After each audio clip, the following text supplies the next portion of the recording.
And welcome to Etcetera with the Woodards. I'm your host for the evening, Craig Woodard Sr., and this is episode 31. We are pushing right along. We're doing about one or two a week, so y'all better catch up with us and check us out because we're talking about some really, really good topics. And of course, I would not be on here without my main man, my cousin, Deontay Cooley. D, thanks for joining me tonight, man. Absolutely, man. I'm here. We're here for the long run, man. So we're gonna be here. I'm gonna be here. Absolutely. So we got a lot to talk about, man. I wanted to start this off. Let me just kind of fade this music down a little bit so we can kind of wrap a taste. You know how we do. Um, you know, 24 years ago today, 9/11, 2001. You remember what you were doing when you found out that the Yeah, plane? I was actually in high school. I was in high school at the time. We was in auto body class. We was actually changing classes when stuff started going on. We was in that's when they had TVs on the wall in the corner. So everybody looking up and whoa, I think we watched the second plane hit. Mm. So everybody in shock, is this real? And then after a while, everybody doom, this student come to the front. This student come, everybody, parents was coming to pull them out of class, and when everything took place and people found out what was going on, it was major. Students just people was panicking, leaving the school, going home. But yeah, I was in school. I was at Central at the time, so when this was going on, I was in Central, changing classes. Amazing. I to be honest with you, I worked for WICU 12 at that time. I did sports. I got a phone call in the morning, like right after the first one hit. It was nine something, and they were like, "Hey, a plane hit the World Trade Center," and I'm like, "What?" That didn't even sound right to me, you know. And I'm like, "What is going on?" And so I turned the TV on from that point on. I sat there until 2 o'clock watching what was going on. I hopped in the shower, got dressed, went to work. I worked 3 to midnight. That was my shift. They pulled me off of sports, and our entire WICU 12 team was doing news that day. And for the next couple days, it was something else, man. And I just couldn't believe after the first one hit, and then that saw the second one hit, and then it was just wild from that point on. I started with this because I wanted to talk about 24 years ago today, as we went through probably the um, biggest tragedy on American soil recently. Um, Everybody came together. It didn't matter if you were white, it didn't matter if you were black, it didn't matter if you were a Democrat, it didn't matter if you were a Republican. It didn't matter if you were straight or gay. Everybody came together, and people were helping people, and it was amazing. But after 9/11 was over with, and it took some days and weeks before we actually kind of got over what truly happened. I mean, I still remember it was a long time. You could still see the smoke in the sky in New York, and I think we all know somebody or know somebody that knows somebody that was there that really experienced it. But to see after 2,996 people died during that time period, and I'm even talking about the plane that crashed in Pittsburgh, um, also at the Pentagon, the whole kit and caboodle. It just brought this country together because we were under attack. You know, um, since then, there's been a divide in a number of different areas of the country. And the Erie community, this is day 71 following Marcello Woodard's shooting death. And I can see the community having a divide. I want people to come back together, um, like we know how to do because we did it before. You and me both see a lot of different things on social media, and the divide is sickening. If everyone's out for the same thing, which is justice for cello, why is there a divide? And people see these things, and our team, we keep it moving. We keep doing what we need to do, and moving straight. How frustrating is it for you, or is it I frustrating mean, for you? honestly, Yeah, since the last time we discussed it, yeah, it's becoming back together. Or what yeah. I will say is the people who have been divisive haven't been as vocal. I'm not sure what everybody's doing behind the scenes. So as far as in regard to my feeling, like I said prior, I feel like it needed to happen. You know what I Hmm. mean? As far as like people understanding what to do, what not to do, or who felt what type of way, or some of those truths and some of those realities actually come out. But I guess more or less, like we also have to take under consideration that there are people who are going to say things on social media that may not say those things in person to you or publicly. That's So I true. mean, as far as like my involvement and my interactions within the community as the places that I've been to since a lot of things took place have been, different. Like I've seen people and they've acknowledged me, and hey, I appreciate you, or thanks for what you said or what you did, and like we appreciate everything that y'all doing, keep going. And then the people who I guess they who don't agree with me, they just don't say anything at all. You know what Right. I mean? So as far as like the things that were taking place on social media a couple days ago, Hmm. it definitely has kind of fizzled out. You know what Right. I mean? A little bit, but then you do hear the subliminals or see some of the or you hear like conversations that people are having.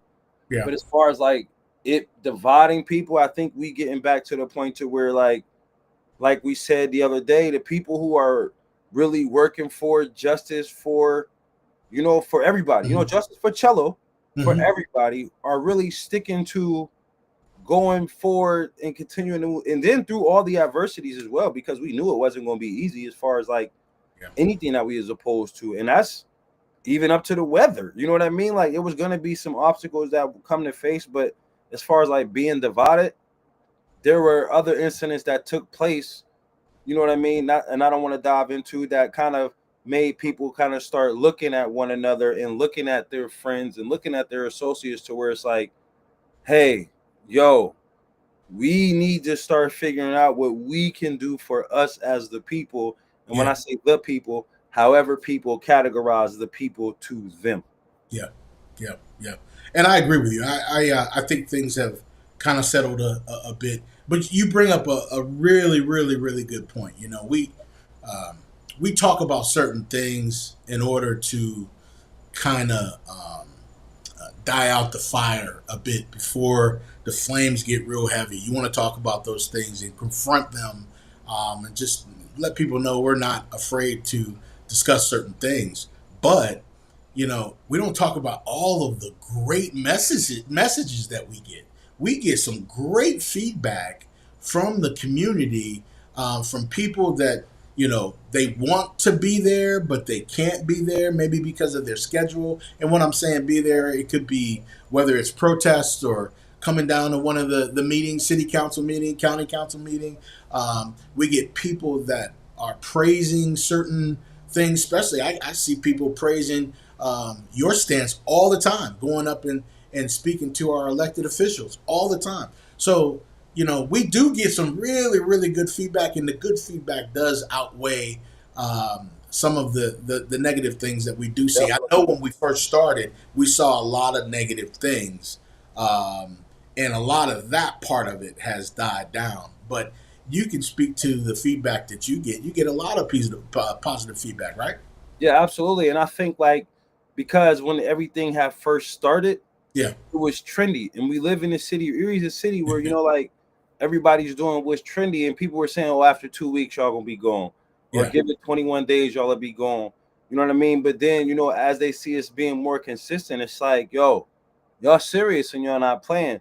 So then it's people who are supporting, like you said, in other ways, even like the hashtag does mean a lot. And I Oh, don't want anybody to feel like that doesn't mean anything. That hashtag means a lot. Those shares, even those subtle conversations, because again, we live in a city where everybody kind of speaks to everybody and talks about what's going on. So, people are talking about certain people, certain messages are being delivered. So if we had to truly discuss like the community and the good and the bad, I would definitely say it's way more good than bad. I just think it's we are, or some of us have the mindset to where we want to try to look at the bad and make it right and not accept the good and appreciate the flowers for the good for what they are. Because like outside of the things that when we do go to the city council meetings or when we do go and have these protests and things like that, like those are some of the bad things that we are trying to identify. But when we go away from those things, the good comes in waves as far as praises, as far as recognition.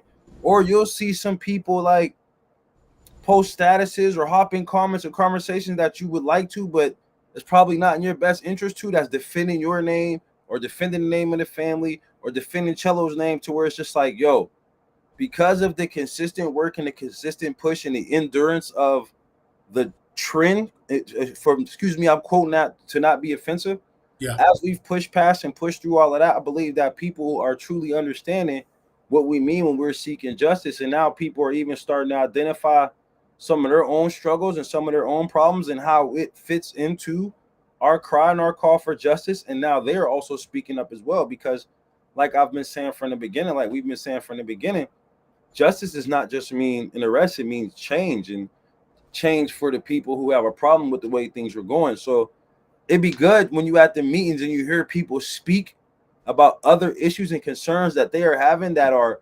oversawn or regulated by the powers that be, because then it's like, oh, it ain't just a bunch of people crying about a shooting.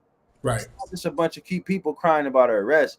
It's people crying and screaming and seeking change. And then they'll even incorporate, and also, you know, like it was Yeah. people come there and they speak for different issues. Yep. And they'd be like, and also these people here need some type of assistance. Like y'all have to help them out. So now it's educated people, or more, excuse me, more educated people who are expressing their own concerns about issues in Erie. And then they're also advocating for us, to where like they are talking to the powers that be. And they hopefully are now grasping the concept that we really have a problem, and the Erie community is starting to unite and it's starting to come together. If we look at the good Yeah. over the bad, like it's, I mean, not even the bad. If we look over the good as opposed to the dysfunction, this thing is growing stronger, and we are making enough noise to where people are starting to get nervous, to the point to where they're going to have to do something to have a change on the Erie community that looks like justice for everybody. Yeah. And I just want to take this opportunity to say this right now. We have some people that are watching us on YouTube. We have people that are viewing us as well on Facebook. Please hit in the comments hashtag justice for Cello. Please do that. Also, go on and share this podcast. If you share it, this is what we are trying to do by continuing to make noise and create awareness. And awareness, as we know, creates results. So that's what we want, and that's why we're on here. So please hit it up. D, you so quick, man. You the first one. You the first Listen, man, one in. I see you. I'm a nerd, man. I see you. That's awesome, man. Speaking of, you know, this county council meeting was the other day. You were obviously heavily involved there. Spoke down there. There was, and you actually referenced her before. There was a young lady that came up carrying her child. Yeah, That was the second time that I saw her, and I her name escapes me. So her name is Chanel. Chanel. Chanel. You know, I've seen her speak twice now, and she does her homework when she goes up there to speak. And you know, you have um, a white lady with a child coming up online on camera, speaking to the elected officials, letting them know that she's deciding whether or not to buy a house in the city. I mean, that speaks volumes, but she's there to support our cause. And Absolutely.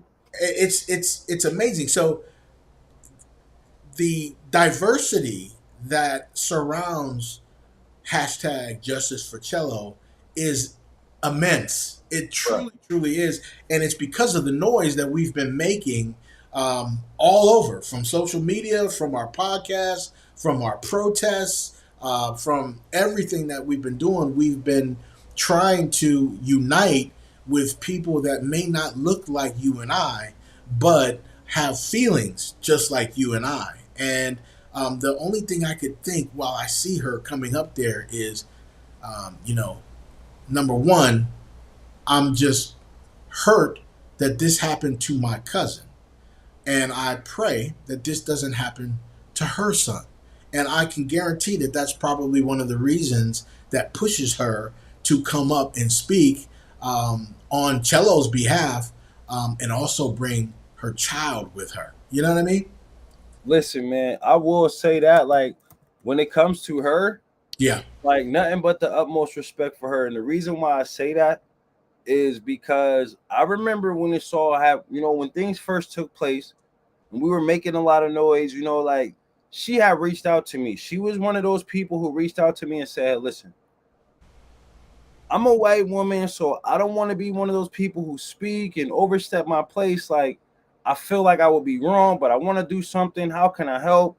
Me and her, we sat down and we had a conversation. But what I told her and what it seemed like she took the most heed to was, you don't have to ask anybody permission. You should be just as concerned as I am and anybody else is. Let's not make this a black and white thing. Do whatever it is that you feel like you can do to help. Yeah. And then she told me about, some of her skills, and she told me about some of the things that she could do as far as what she did in her line of work and how she could provide help and assistance. And I'm like, yes, please do all of that. And she was like, I'm gonna come to the meeting and speak. So I think she's spoken at a total of 4 meetings. I think she came to 2 city council meetings. Yeah. I believe she came to 2 county council meetings. And you're right, she brings her child. Yeah. One time she was rocking them while she talking. Another time she pushing the stroller, and like you said, she comes in there with facts. Yeah. And she be having statistics, and she speaks from, like, you can tell she speaks from the heart, like she's very genuine. Yeah. So, like, and that's what, like, when I be asking people, or when we've been sharing and saying, hey, like, don't feel like you have to ask permission to have a place because this involves you too. Like, she took charge with that. And when I say she took charge with that, she went in, like, and I'm trying to I want to recognize her for real, because that's truly appreciated. Like, how she asked one time, bro. Yeah. She asked one time, can I help? And I'm like, I'm not the can I help person, but what I will say to you is, we should make this everybody's business. Yep. We should make this everybody's problem. So if you feel like you can offer some insight and some advice that will help us in the pursuit of justice, then by all means do so. And she be coming, like, when she be coming, she don't come in there, angry. Nope. You know, she comes in there concerned. She comes in there educated. She says that she's moved here. She runs a business here. So she's one of those people that we are trying to attract to Erie to grow the population and to make it better for people. And when she can come and speak and say those things, I think that, and I hope that it encourages other people who don't look like us, who have true concerns, to come and speak up. So every single time I see Chanel, like, I'll be excited, man. She pull out her notebook, you know what I mean? She plop it up there on the joint, and she get to rocking her baby. And I'm like, oh yeah, here comes Chanel. She coming with that heat today. Like, so I definitely appreciate her coming up there. And I'm not sure if everybody knew who she was, or even kind of thought or even considered to think, like, who is this lady? Where is she coming from? I will say that she did come in humbly, gracefully asking for permission. And I told her, you don't have to ask for permission. We need help. However you feel like you can get involved, please get involved.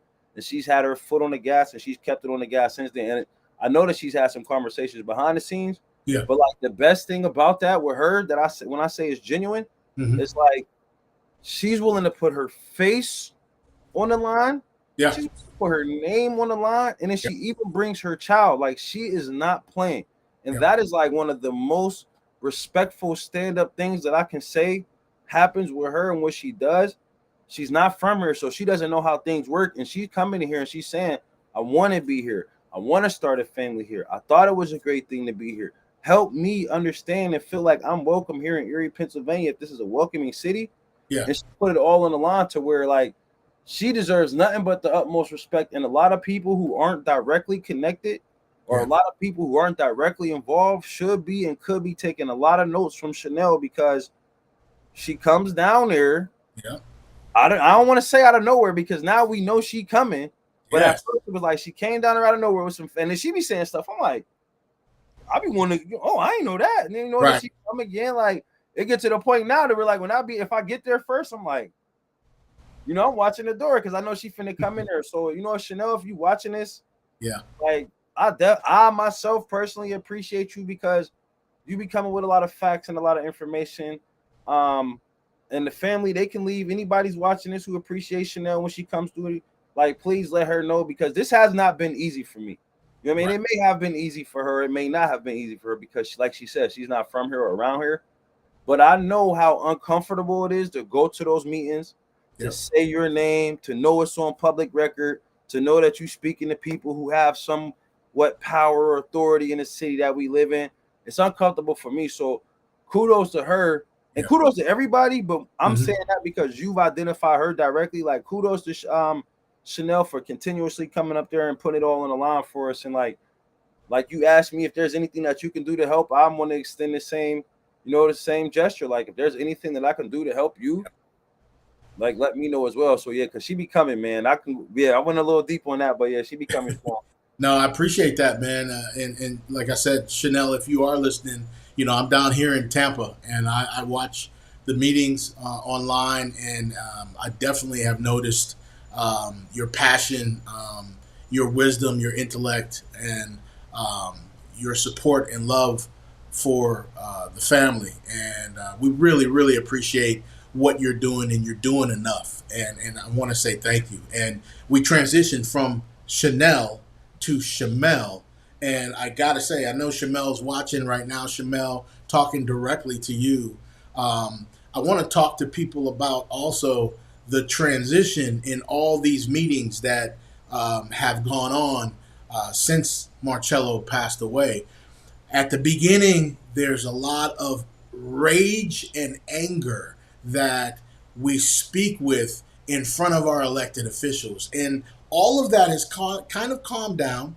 The crowd size has calmed down, but the power of our words has not, and it won't. And Shamel, I've watched you, my dear, and to see your strength.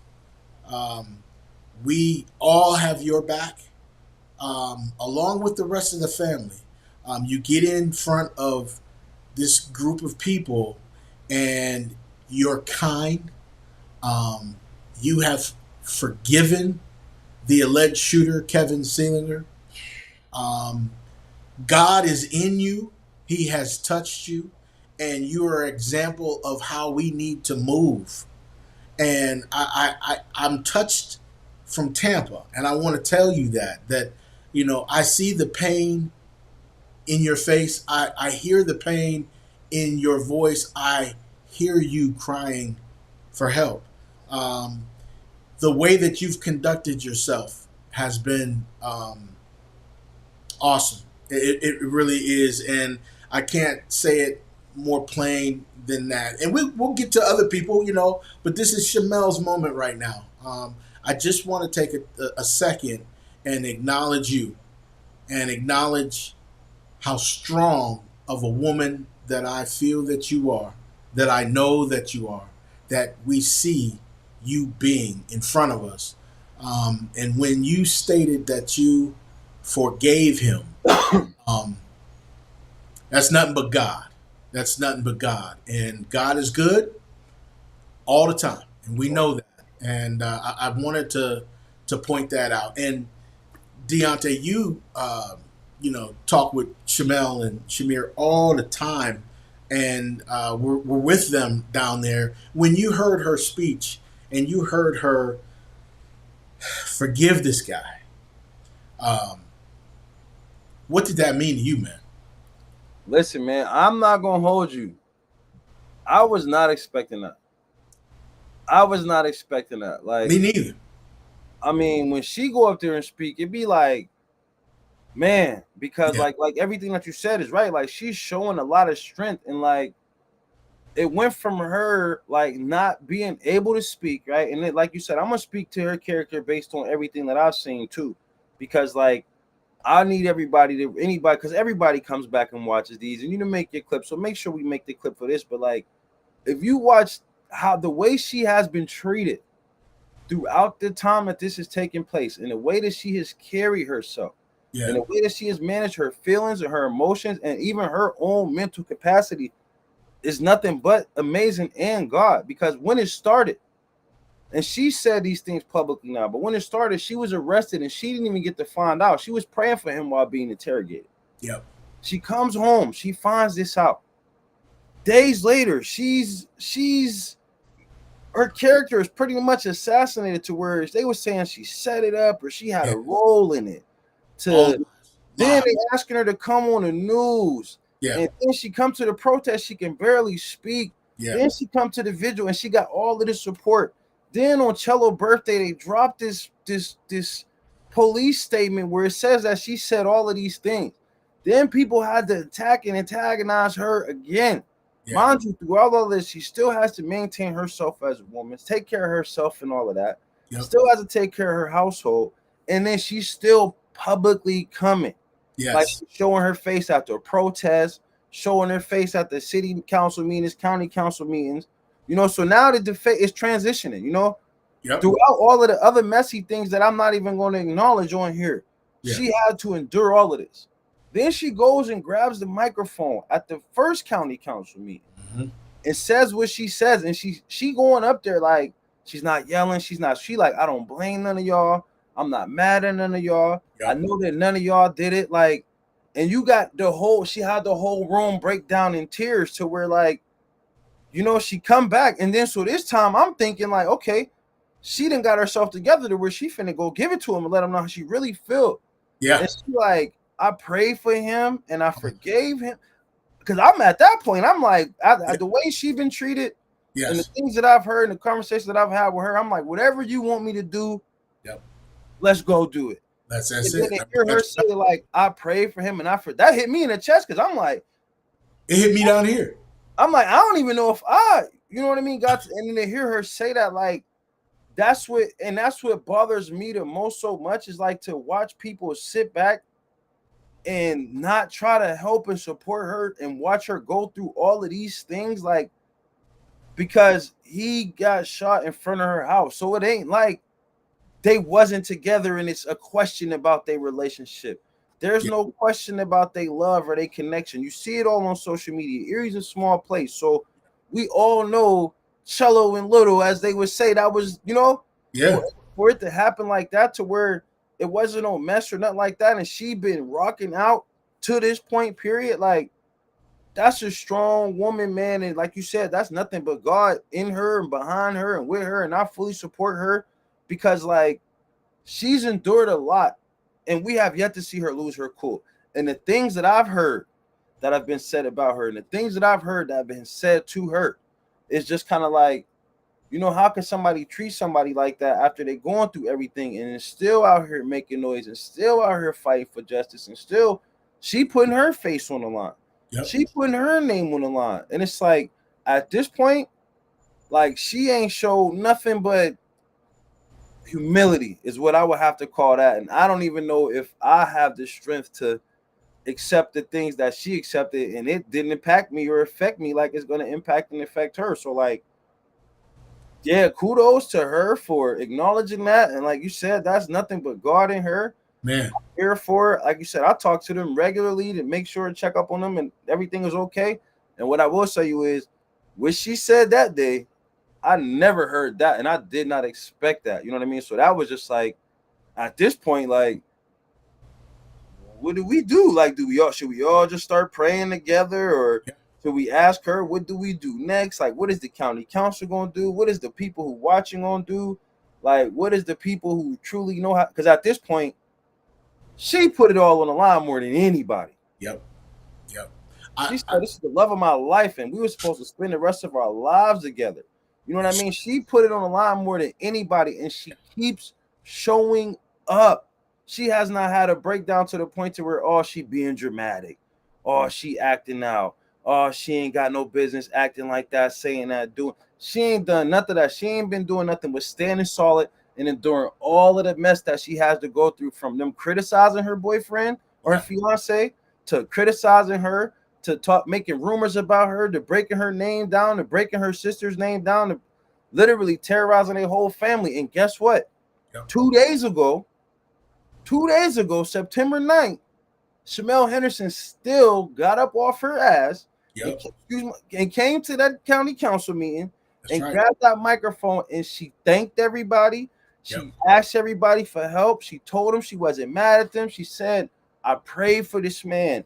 I prayed for y'all, God. And God blessed him and everything, to the point to where, like, that was, to me, anything as far as what I've ever witnessed that was the ultimate practice of humility, to show a good faith and to show that, like, I just want what's best for the situation. And can't nobody ever discredit her, try to put anything bad on her name, or ever try to take anything away from her character, man. That was like, I can go on and on about that. Really touched me, because like that really moved me, because like it would have me in one of them situations like, yeah, oh God, like what do we do now? Like she just mic drop. Like then I wanted to tap her, like, what you want us to do? Like, do we, you know what I mean? Like at this point, she stole this, and I know it's not a show and it's not about stealing nothing, but that was just raw human love, God, woman, however we want to describe that, to without being offensive. Like she truly showed nothing but high road character. Yep. You know, God picks people to move in. God picks people to be present in. And in her lowest moment, God was with her and is still with her. That's a sign for me that everything's going to be okay. You know, she said some powerful things, man. I mean, at the other meeting, she said we were planning on living the rest of our lives together. He got a chance to live the rest of his life with me, but I didn't get a chance to live the rest of my life with him. Man, I thought about that, man, and it broke me down here in Tampa. And then she follows that up and comes back and prays for this guy with a calm tone, when we expect her to be irate, and we would be irate with her, and we understand because we know. Yes, like ready to flip tables with her. I'm just I'm gonna knock this whole, one of them things, and no, this is God working through me, and that is exactly what she did, how she came across, and how her life is going to be going forward. Shamel, I commend you. I honor you. I appreciate you, and your candor was incredible at this last meeting. You keep it going. You keep finding the strength. If you don't have the strength, you draw off of all of us. That's why we are here. And not just talking about Shamel. This was Shamel's moment. I wanted to mention that. But Cello was a father. He was a brother. He was a son.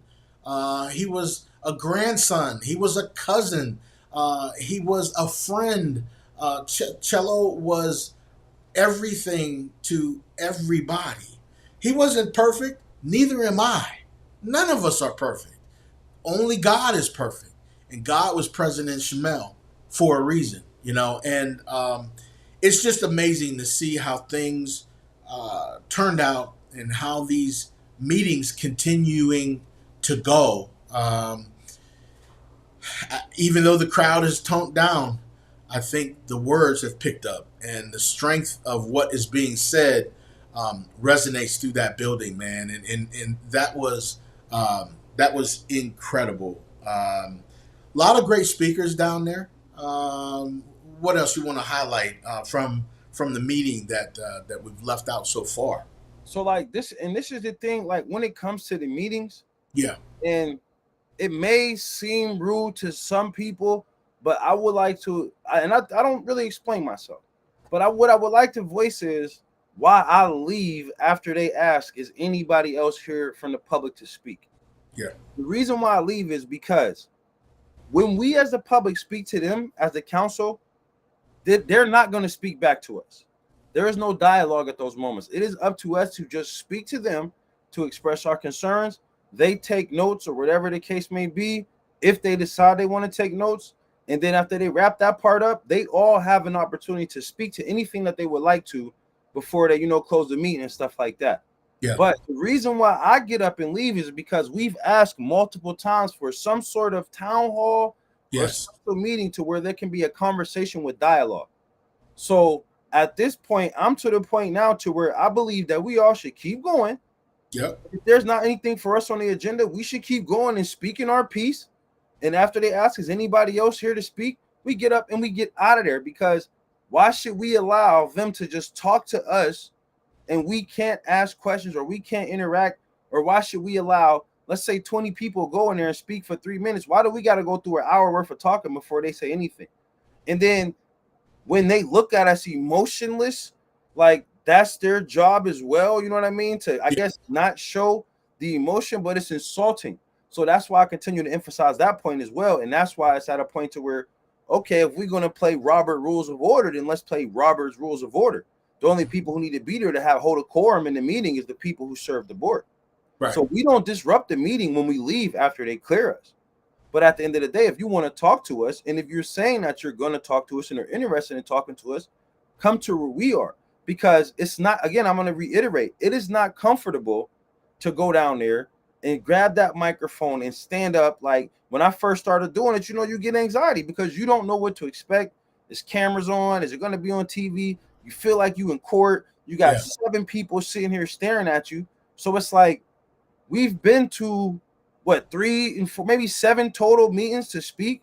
Yeah. And you have yet to come to us to where we can have a conversation. Like, we're not comfortable, but we keep showing y'all, because the whole slogan is usually, if you meet them where they are, you can help them.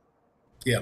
So it's more or less, we come into y'all space, we meeting y'all where y'all at, we telling y'all what y'all want. And then the reason why I get up and leave after they clear the speech is because I'm going to give the respect to the citizens who come to speak, the respect to listen to them. Yeah. Because I'm rocking with them. Yeah. Then when it's time to talk back, don't think that y'all think we supposed to sit here silently and allow you to talk, because it's been times where I've been in those meetings and people have talked directly at me, and because I followed the rules, I couldn't even say anything. Right. But just sit there and be insulted. So as far as when it comes to those meetings, like, I want people to keep showing up, and I want, even if it's only a couple people or even if it's 1,000 people, like, keep showing up, keep speaking, and make them come to us and make them uncomfortable. So we don't have to listen to the rest of the meeting if we don't want to, but everybody has something to say that's powerful, even if it's, 3-4 seconds. Like Miss Mabel, the Shamel and Shamir mother, she came with the first meeting, she came and spoke. Whoo. Yeah. So she had that joint crazy. Then the other day, she just went up there and just said, like, I'm here for the same thing, like Justice for Cello. Like, even if people come up there and speak that. So, I mean, yeah, that's just as far as when it comes to those meetings. Yeah. I didn't really put too much emphasis on what everybody else said, because then, like I said, like when Shamel, the one dude, Michael, I do not know how to pronounce his last name. I ain't talking about Michael Woodard. Right. His name, he was on the agenda. Okay. Man, he had a speech written. Oh, that guy. Yes. Back and forth from like Gaza but he was talking their language. Absolutely. He was talking the electeds language and hitting them with some gems and some literature.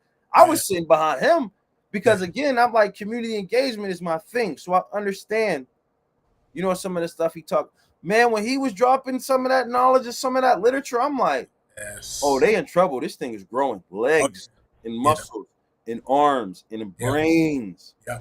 Because he was hitting them. I gotta watch his again, because his stuff was so intellectual. As he's saying it, I'm wishing, they lock your phones up. I'm wishing I can pull it out. But for anybody who was watching that and paying attention to that, like, know that when Michael came in there and some of the stuff he was saying that may or may not have been understood. Yeah. He was dropping some heat. He brought it, man. I was impressed by what he had to say and was super excited that he was there. My wife just texted on there, and she said, have we considered a prayer vigil? We have had one already, and Cindy saying maybe we need to revisit another one. And that's what I was saying in the last one, right? Yeah. Like when I was saying, like, at the beginning, it was trendy. We had the pastors having the And Yeah. then Pastor Gaines did just have something with the representatives at his church. We Okay. at Pastor Cook's church. I know Yeah. Bishop Brock has hosted things at his church, like Yeah. in the beginning. You know what I mean? Most recently, Pastor Gaines had the conversation with the electeds. Hmm. The Benedictine sisters, they had a visual, and that's usually their thing. They do the take back the site.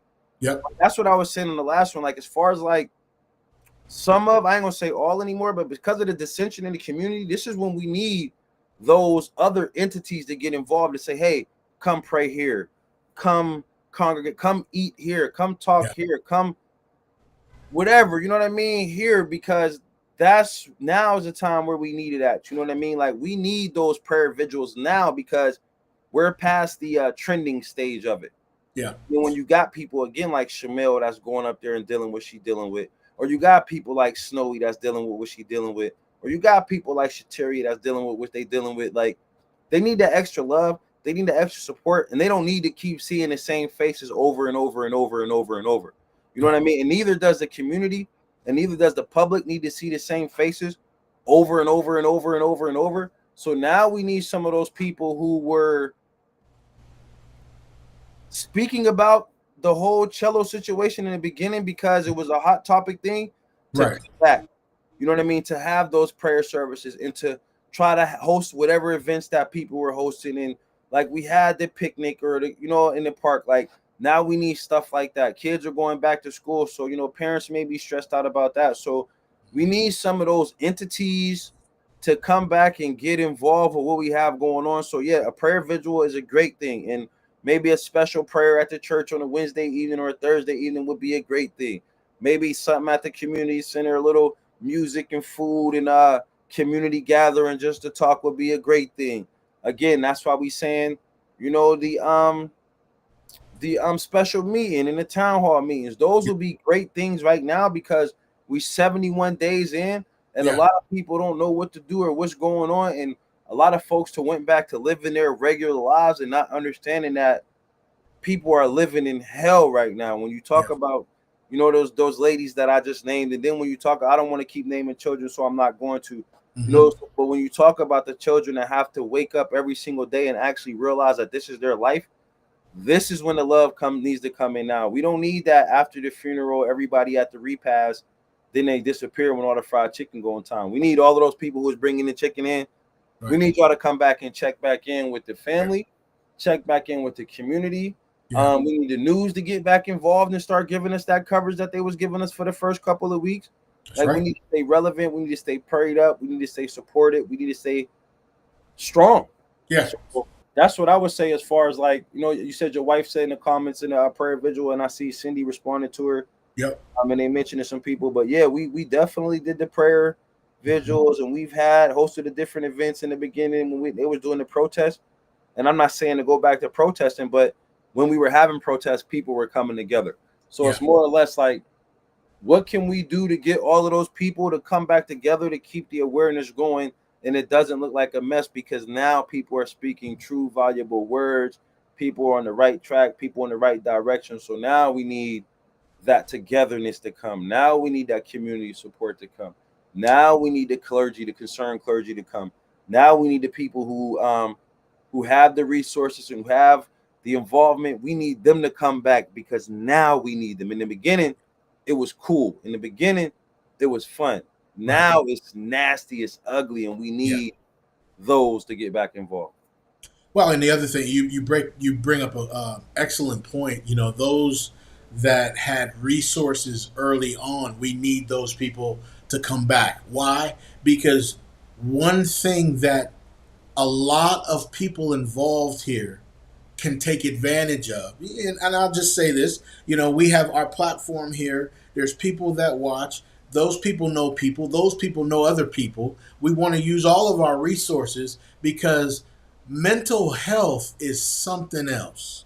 And there's a lot of people involved that could use some mental health care. I know we've discussed a lot of the family members, uh, there's a lot.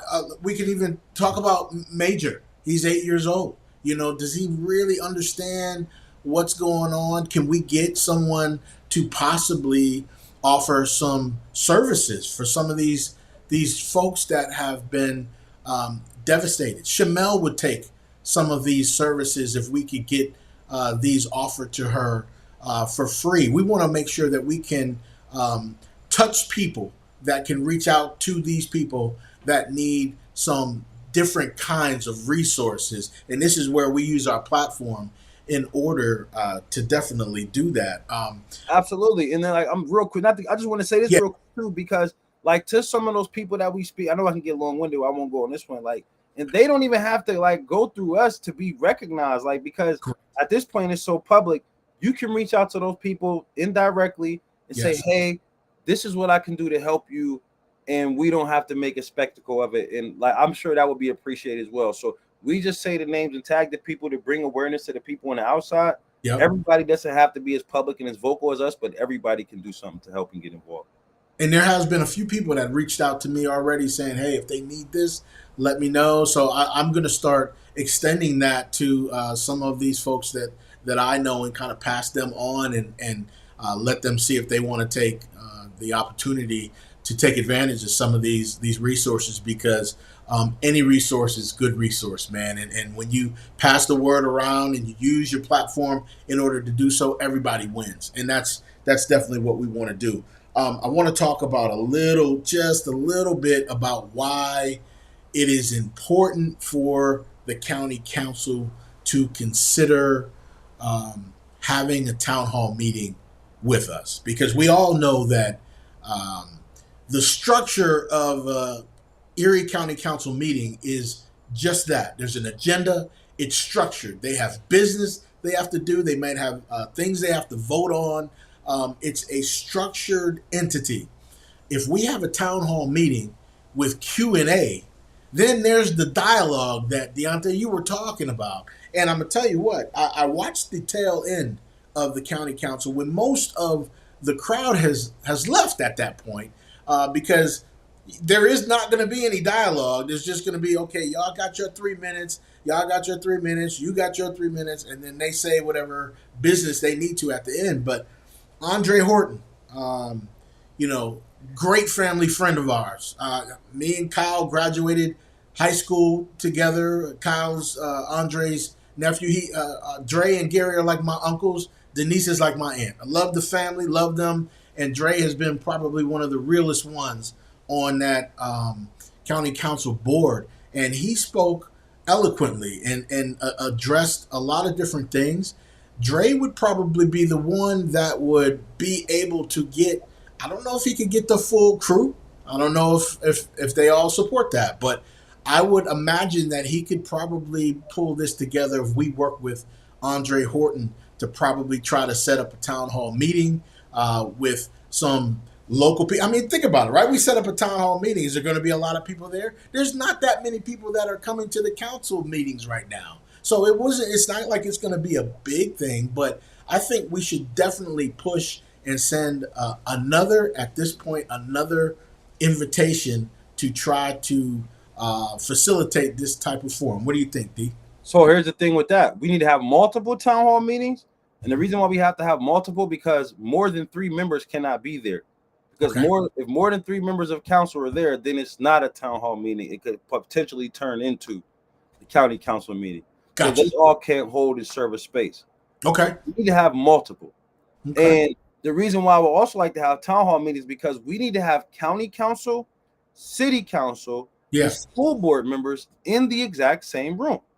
Okay. Because that's not a thing. Like when you go to county council meetings, there's no city council people in there. Right. For the city council meetings, there's no county council members in there. What they do is, or what they say they do is, oh, I watched it online or I caught up with it.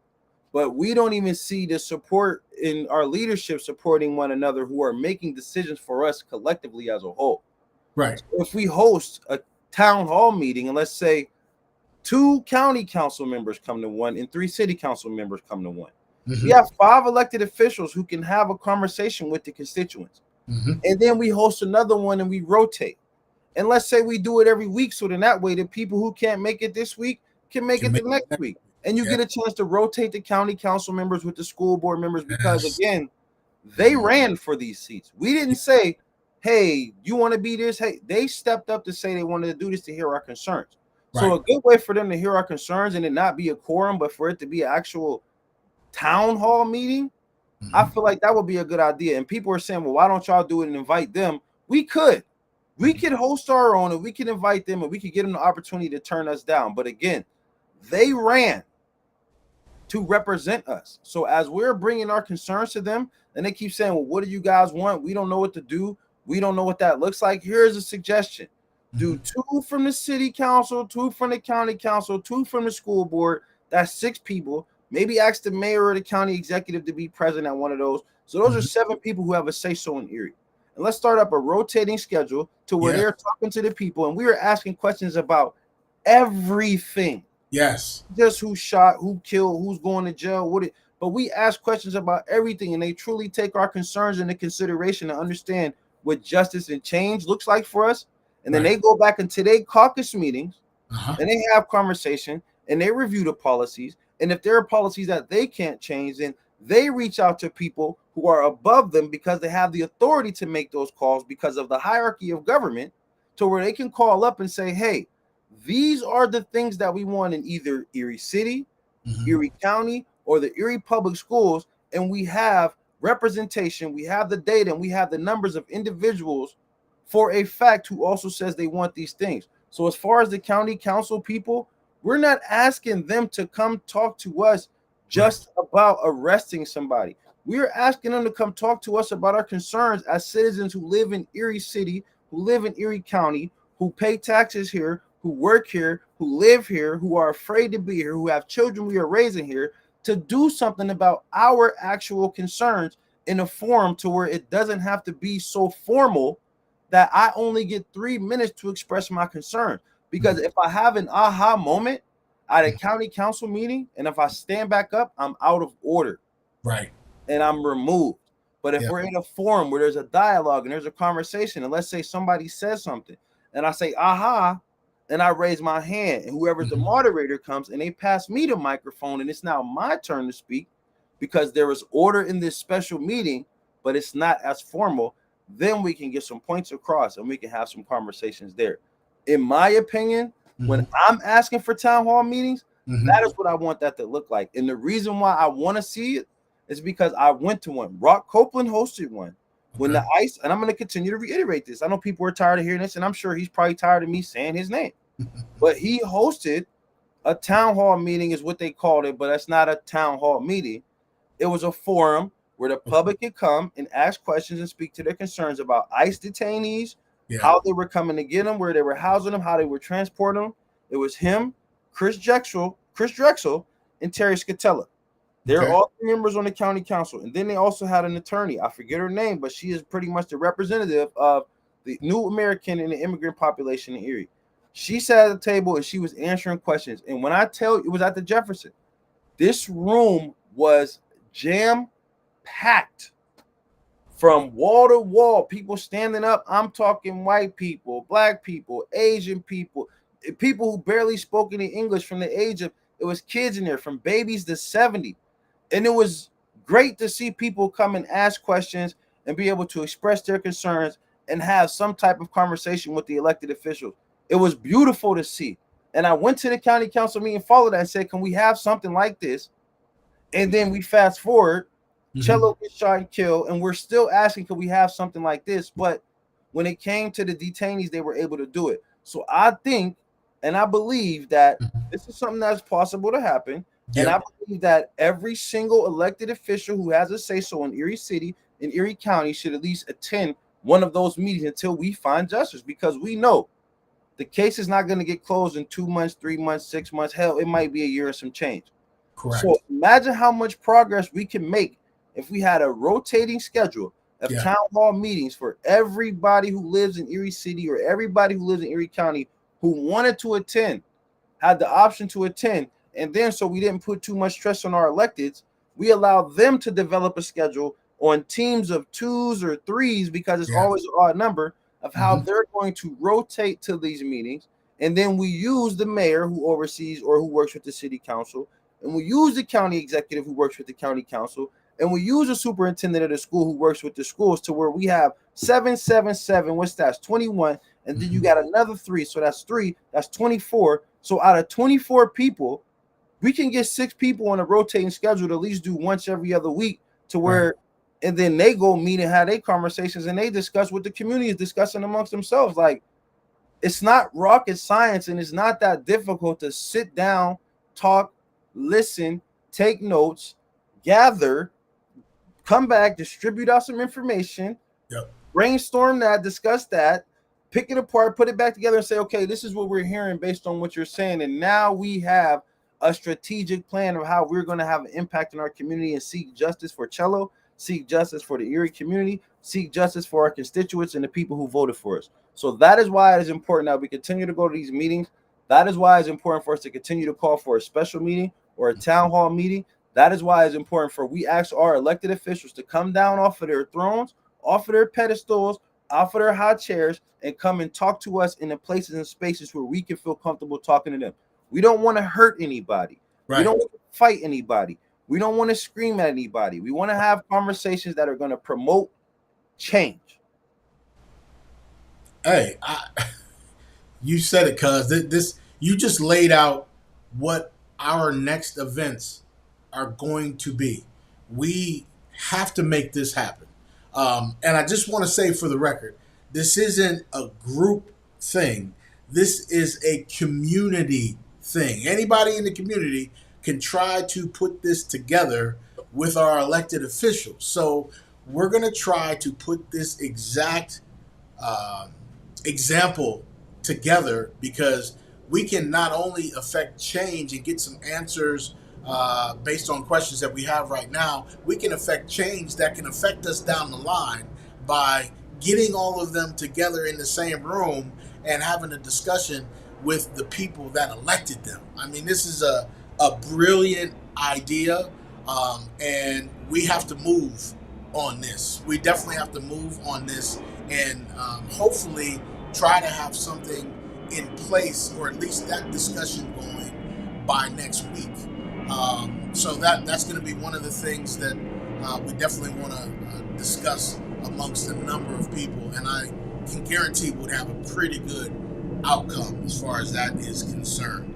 I love the way you laid that out, bro. I love the way you laid that out. I mean, that's real. It's and I don't know, like I was, one of my mentors told me the way my mind works. She said you got a self-authoring mind. I guess that's really a term from some study that she did, but like legitimately, it doesn't seem that difficult to me to talk to, unless like, and I see I'm switching to Facebook. I see they in the comments, unless they are afraid. And Malcolm said, "You damn sure ain't doing that election time." Absolutely, because then that means that they will actually have to do something and hold true to their word. But about that election time, they're not. Here's another thing. What I will say, as far as a lot of us, or some of us, or a percentage of us that are seeking justice, screaming for justice, statistics always matter. Men lie, women lie, numbers don't. We don't vote.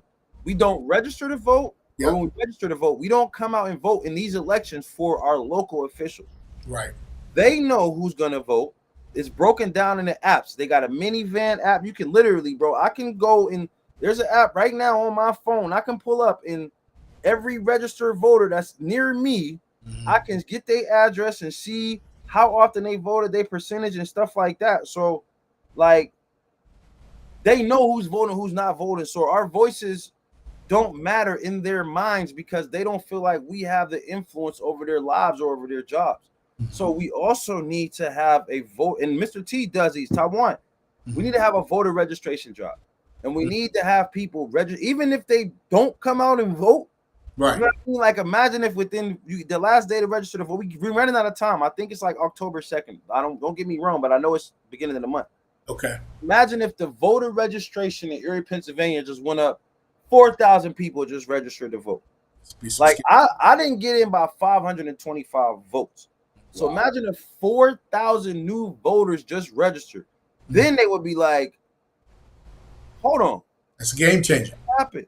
What do these people want? Let's hear them out. But because, and I'm not saying that we don't. I'm not saying that the people who are listening, who are watching, don't vote. What I'm saying is statistically, Historically, it is tracked. It is data. I've looked at it. Right. I've reviewed it. There are people who are sharing it. Yep. We don't come out and vote for or against the people that we are speaking to or speaking at or speaking against. So one of the most important things that a lot of people aren't going to want to hear or aren't going to want to listen, but is important and is going to matter, is that we need to talk people into registering to vote, regardless of the information that's being asked. Nobody's looking to hunt you down if you gotta, you owe DirecTV some money from an old satellite dish from years ago. Gotta get the information up. You know what I mean? Fill out the voter registration slip. Pick the party that best fits you. Because at this point, what do the parties mean? You know what I mean? Like, pick the party that best suits you. Yeah. Educate yourself on your candidates. Vote how you feel based on the candidates and not what anybody else tells you. But we all need to be registering to vote. For those of us who aren't, for those of us who are and who have voted and have a history of voting, we need to put more emphasis on the importance of getting people registered to vote. We need to put more emphasis on the importance of people actually coming out and voting, and we need to put more emphasis on the power of our vote and the power of the candidate that we are going to back and we are going to support. It sounds very cliche, sounds very old school, but this is important. I know the importance of this now. Absolutely. I mean, affected by 500 some votes. Absolutely, the power of this.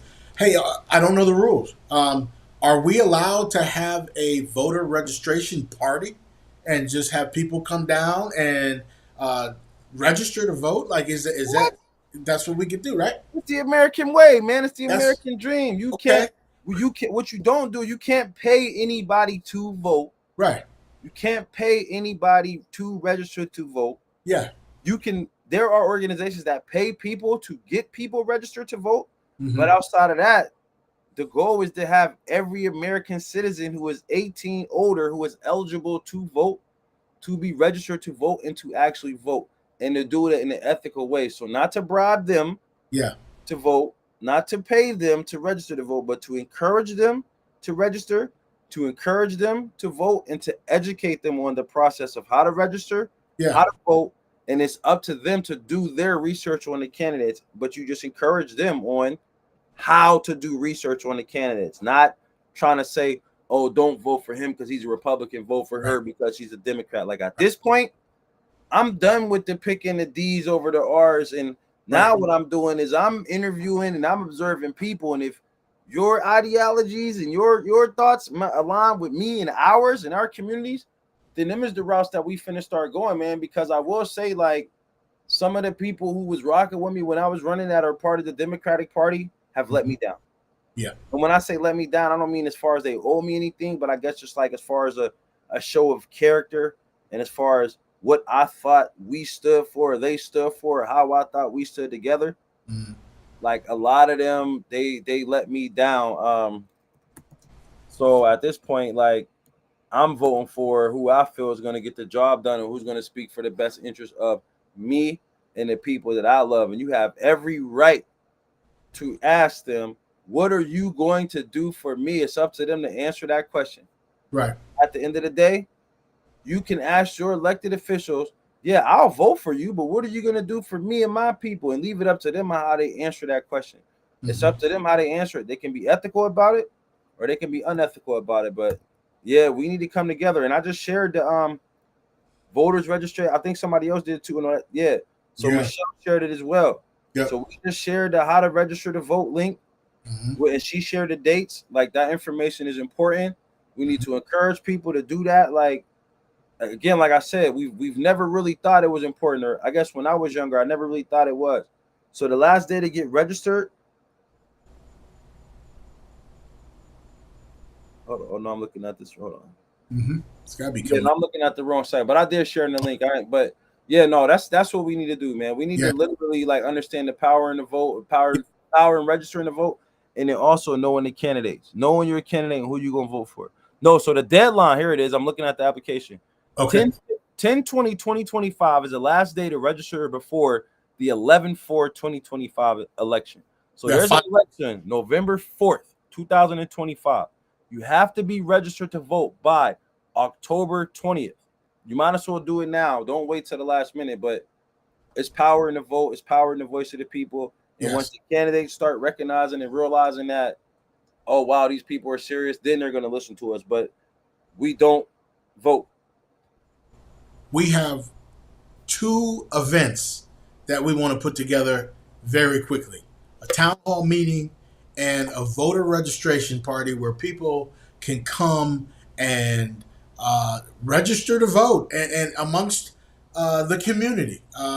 Make it simple. We want to put together something that is going to be great, something that's going to be beneficial. We want to raise those voter registration numbers up like they should be. And there's no reason why people should not be voting. As far as African Americans, man, I got to say, our ancestors went through hell to give us the freedom to be able to vote. And it's disrespectful if you do not go out and exercise that right that was given to you by your ancestors. You want to Please, hear something though? I yes, used to, before I understood what it meant, I used to think that line was so corny. I'm not gonna hold you. yeah, I used to be like, man, I don't care. My vote don't matter. That don't mean nothing to me. What's mhm, gonna happen to me? Until I started to understand not politics, but civics yes, and local government. yep, And then I'm like, oh, that's why these people act like that. And that's why these people play like that. So, like, I understand for anybody who feels like, oh, yeah, I'm not doing that, or I don't want to do that, or I understand that. And I get that. And there was a point in time in my life to where I truly thought, man, I'm not registering to vote. I'm not voting. I'm not signing up. These people won't care about me. I'm hmm, going to eat regardless. I'm going to go to work anyway. Their decisions don't affect me. But now I understand the power in it because you yeah, see when people shut up and when people start talking, and you see who people appease to and yeah, who people ignore based on the vote. So if we start understanding that, we can understand that we can, if we don't have a person in the office, we can control the person in the office by letting them know we'll get you up out of here the next time we come around if you act like you don't want to. And we can ask for people to step down. And that's something else that I want to talk about because I plan on asking Mel to step down. hmm, hmm, yeah. I mean, he is not. We talked about this. This is nothing that's a secret. We talked about him um, uh, using a platform to clear up any errors that he feels there are, um, or accept accountability publicly because statements were made publicly. Uh, there was a hot mic situation that needs an explanation behind it. It's not up for us to explain what went on. And again, I'll say it again. I love Mel. Love Mel to death. Love him. Known him since I was 14 years old. But if I were to say something when I was working for WICU 12 and it was off kilter, something that was bad enough that I could possibly lose my job, I probably would have lost my job. If my general manager at the time wanted to keep me on board and give me an opportunity to clear the air, I would have to do it publicly. It's how it works. It's just how it works. The power of the microphone, you know, it can be given, it can be taken away, and that's just what it is.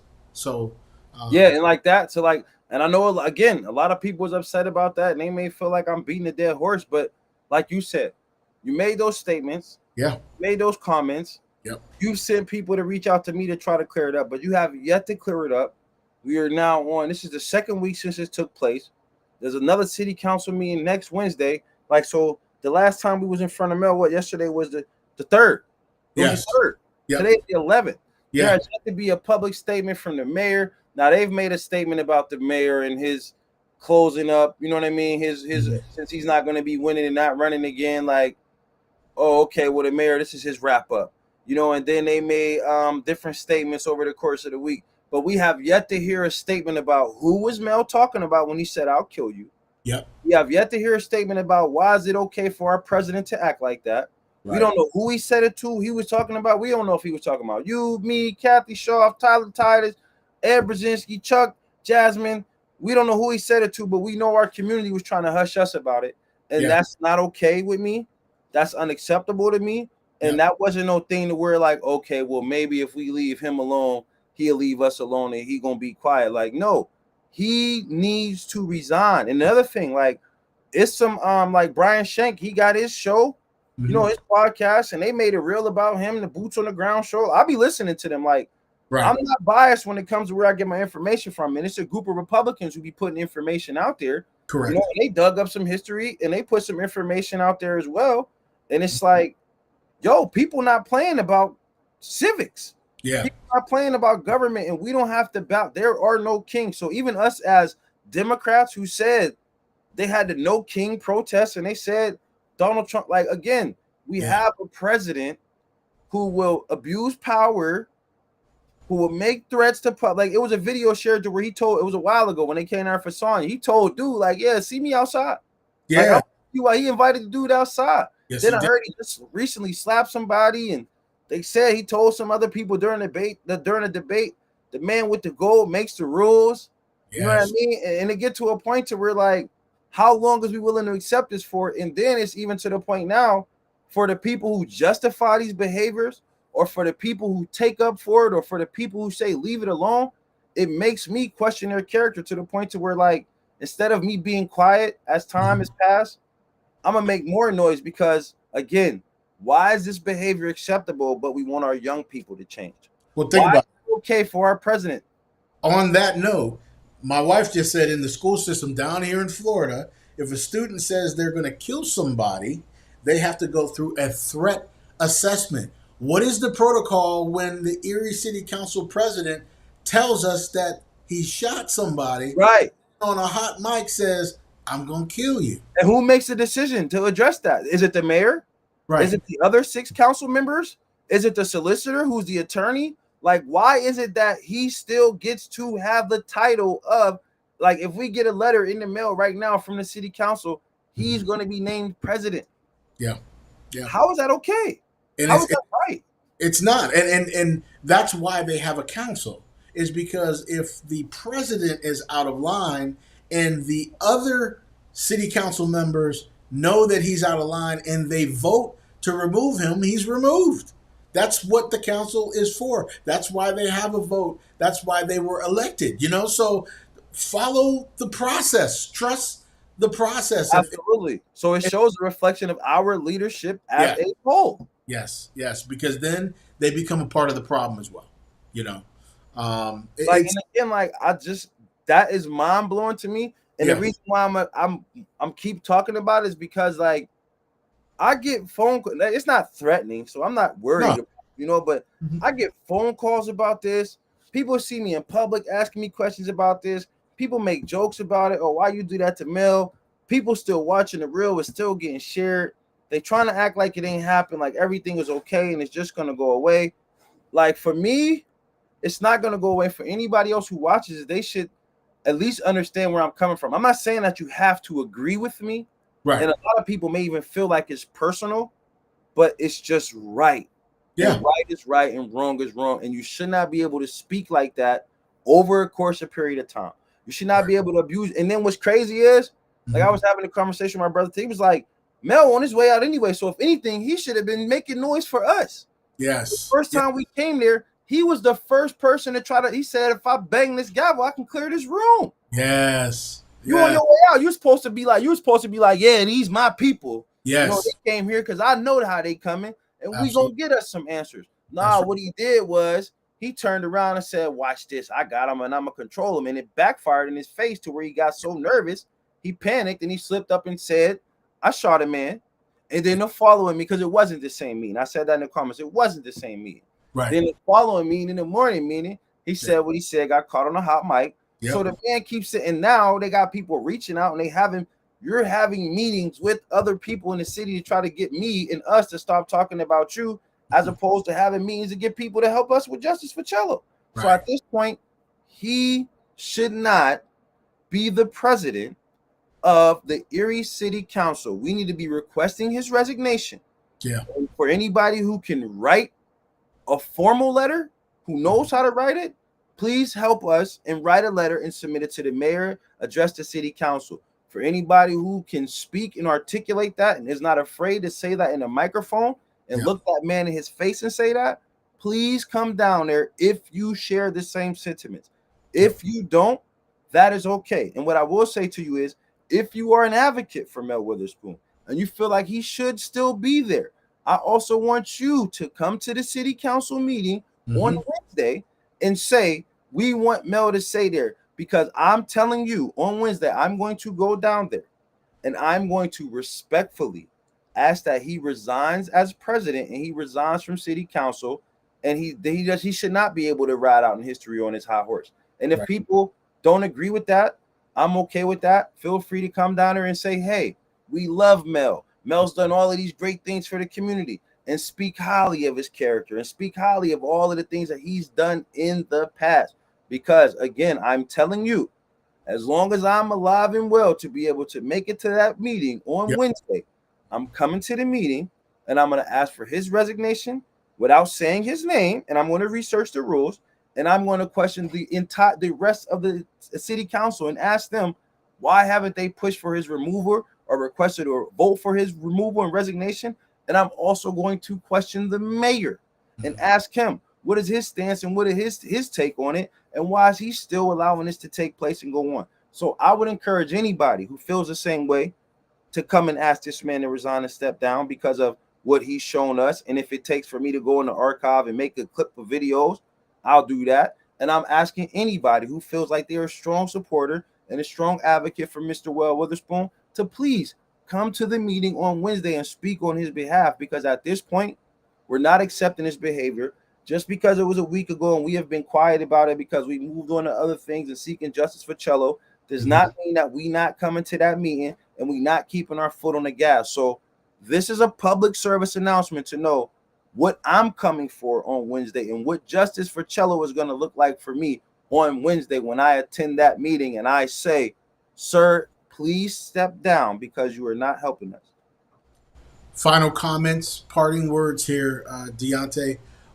After you say what you say at the meeting coming up, what are your expectations? I don't have any expectations. I hope by the following day he's no longer president or he steps down. I'm not expecting no immediate action. I'm not going to come in there and, hey, demand you. I'm not going to try to humiliate him and say, hey, step down right now, all of us in front of us so we can see it. So there's no immediate action that I'm expecting. There's no instant, but I want everybody who sits on that board to sit there with their game face like they do and not talk to me and allow me to speak and allow every other citizen to speak. And then after that, when we all leave, they go in the back and say, what just happened? We got to do something, and they figure it out. So I don't have any expectations other than to make them figure it out. But what I would like to see is Mel Witherspoon resign and come off city council now. Awesome. Thank you, man. I appreciate it. Chrissy says, during this stressful and heightened time, those words should not come out of his mouth. And we all do definitely agree with everything going on. Again, it is 9/11, 24 years ago. This country came together as one. We united because we were under attack. We have to continue to hold hands as a community. While we're fighting for justice for Cello, we want to ensure that justice is served, and we want to make sure that we all are moving with the same heartbeat.